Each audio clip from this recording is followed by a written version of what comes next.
আওয়ামী লীগের কার্যক্রম নিষিদ্ধে সরকারের সিদ্ধান্ত ইতিবাচক বলে মন্তব্য করেছেন জাতীয় নাগরিক পার্টির দক্ষিণাঞ্চলের মুখ্য সংগঠক হাসনাত আব্দুল্লাহ।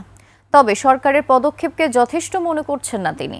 এদিকে আওয়ামী লীগের কার্যক্রম নিষিদ্ধের ঘোষণায় উচ্ছ্বাস প্রকাশ করেছে জামায়াত ইসলামী ও হেফাজতে ইসলাম। বিস্তারিত আকবর হোসেন সুমনের রিপোর্টে। কালার এক্সপার্ট, জর্জ স্যাপ এবং মাইল্ড অন হ্যান্ডস টেকনোলজি সমৃদ্ধ অরিক্স ক্রিস্টাল ওয়াশ আপনার লন্ড্রি এক্সপার্ট।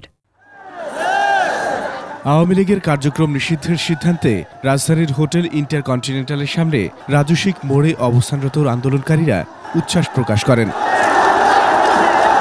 তবে রাজনৈতিক দল হিসেবে নিবন্ধন বাতিল ও নিষিদ্ধের দাবি সরব। নির্মূল করতে পেরে আমরা অনেক খুশি। গত বছর আমরা 3টি ঈদ পালন করছি, এই বছরও 3টি ঈদ পালন করতে পেরে আমরা আরো খুশি। শেখ হাসিনা থেকে শুরু করে যারা ভারতীয় দোসর, যারা আমাদের এই বাংলাদেশকে যারা দীর্ঘ 16 বছর ধরে শাসন করেছে, তাদের সকলকে এই দেশের মাটিতে ফিরিয়ে নিয়ে এসে তাদের সকলকে বিচারের মুখোমুখি করতে হবে। ততদিন পর্যন্ত খুনি হাসিনাকে দিল্লি থেকে টেনে এনে বাংলাদেশে বিচার করার পর ফাঁসির কাজটা আমরা ঝুলতে না দেখতে পারছি, ততক্ষণ পর্যন্ত আমাদের লড়াই মোটেও শেষ হয়ে যায়নি। আমরা মনে করি এটি আমাদের প্রাথমিক বিজয়, তবে চূড়ান্ত বিজয় এখন অনেক দূর। পরে শাহবাগে হেফাজতে ইসলামের একাত্মতায় জুলাই ঘোষণাপত্র প্রণয়নের তাগিদ আসে।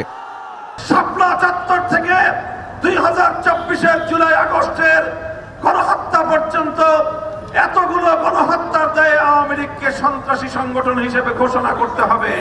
সরকারের সিদ্ধান্ত নিয়ে সংগঠকদের মতামত জানাতে রাত 3:30টায় জুলাই মঞ্চে আসেন হাসনাত আব্দুল্লাহ।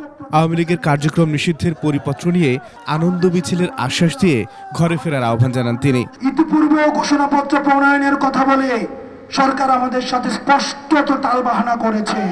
জুলাই ঘোষণাপত্রে রাজনৈতিক জনগোষ্ঠী হিসাবে আমাদের ঐতিহাসিক সংগ্রামের বিবরণ, জুলাই গণহত্যা সহ আওয়ামী ফ্যাসিবাদের শিকার ভুক্তভোগীদের মর্যাদা প্রতিষ্ঠাকরণ, জুলাই যোদ্ধাদের সুরক্ষা ও নিরাপত্তা নিশ্চিতকরণ এবং ফ্যাসিবাদ ব্যবস্থার বিরূপ নতুন রাজনৈতিক বন্দোবস্ত বাস্তবায়নের কথা আবশ্যিকভাবে উল্লেখ করতে হবে। জুলাই ঘোষণাপত্র নিয়ে টালবাহানার অভিযোগ তুলে পর্যবেক্ষণের আহ্বান জানান হাসনাত। আমাদের আজকের যে ঘোষণা সরকার দিয়েছে সেটির প্রজ্ঞাপন পরিপত্র জারি হবে আগামী সোমবার। আমরা এই সোমবারে প্রজ্ঞাপন নিয়ে আমরা আনন্দ মিছিল করব। সে পর্যন্ত আপনারা সুতীক্ষ্ণভাবে মাঠের প্রতি আপনারা পর্যবেক্ষণ করবেন। রাজনৈতিক মত পার্থক্য থাকলেও আওয়ামী লীগের প্রশ্নে সবাইকে ঐক্যবদ্ধ থাকার তাগিদ দেন তিনি। আমাদের নিজেদের মধ্যে পলিসি নিয়ে যতই বিভাজন থাকুক, আওয়ামী লীগের প্রশ্নে আমরা ঐক্যবদ্ধ। আকবর হোসেন সুমন, 21 টেলিভিশন, ঢাকা।